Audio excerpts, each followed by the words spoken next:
Hello and welcome to today's video. In this tutorial, I'll walk you through the step-by-step process of adding an email list from Google Sheets into ActiveCampaign. It's a simple and straightforward process, and if you'd like to follow along, check out the link in the description below. You can use it to sign up for a free trial or log into your account quickly. Let's get started. First, open your contact sheet in Google Sheets, then click on File in the top menu. Go to Download and select comma-separated values.csv to save your file as a CSV. Next, log in to ActiveCampaign and navigate to the Contacts section.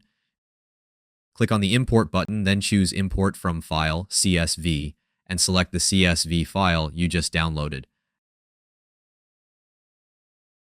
After uploading, you'll need to map your file's fields to ActiveCampaign fields, such as matching the email column to the email address field.